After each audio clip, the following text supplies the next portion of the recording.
Hey guys, so we now have some pretty interesting scores here of Nvidia K1, which is this new kind of processor that's going to be out in the second half of 2014.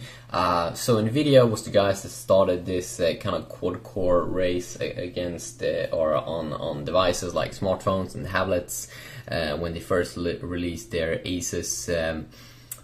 I'm sure with a tablet like Asus Transformer Prime. I think that was one of the first quad-core tablets out on the market with the Nvidia Tegra 3 chipset, and then they unveiled Tegra 4 that wasn't really that successful from what I can recall, and now we do have Tegra K1 and the AnTuTu benchmark scores here, comparing it against Snapdragon 800, which is in the Galaxy Note 3, Snapdragon 801, Snapdragon 805, Snapdragon 801, which is in the Sony Xperia Z2, the brand new Galaxy S5, and maybe also in the HTC M8, the HTC One 2014 version there. But Tegra K1 here comes in two different chipsets. One is a quad-core variant, 32-bit architecture, three-way superscalar. I'm not sure what that means, but up to 2.3 gigahertz also. This was the chipset that we've been seeing now in a long time, but then we also have a knowledge chipset here, which is a 64-bit variant. So if you can recall, Apple's latest iPhone, the iPhone 5S, is also using 64-bit architecture.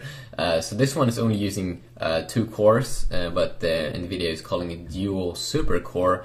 It is 7-way superscalar, which I'm really not sure what that means, but up to 2.5 gigahertz, and super core probably means that it's super charged. So we do have the benchmark scores here that could be pretty fun to see here in AnTuTu. So they were running it with Android 4.4.2, the latest version of Android. And you can see here Nvidia Tegra 1 or Nvidia Tegra K1 as they're calling it, 64-bit version, 2 cores.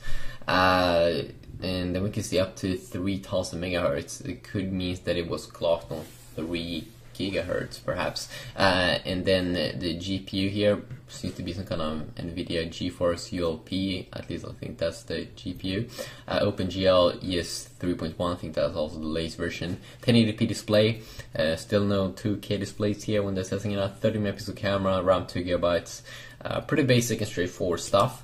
When we look at the score here, first the AnTuTu benchmark scores, you can first see in the K1, the 64-bit variant with the 2 cores, they're calling it the Denver 1. First in this benchmark score, you can see how much it stands out against the quad-core Nvidia K1 processor or chipset, and also another chipset here, especially in the RAM area. I mean, it's like twice the performance in RAM, which is pretty interesting, but you will be able to do with that in the future. Here you can see also Nvidia Tegra K1, and you can definitely see it's clocked here at 3 gigahertz, but they are saying it will have like a peak of 2.5 gigahertz, so maybe they did something special with this one. But you can see that it gets a little bit, or let's see here, yeah, a little bit below the 4-core Tegra K1.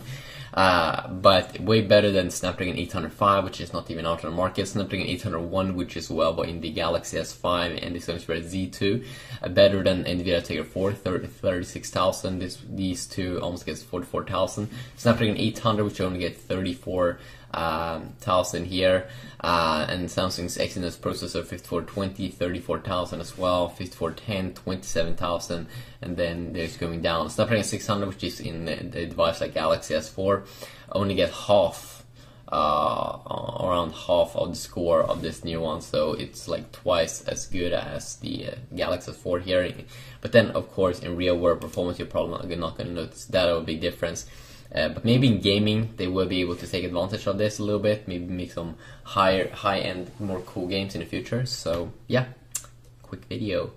And as I said, second half of 2014 we might see some devices coming out with this.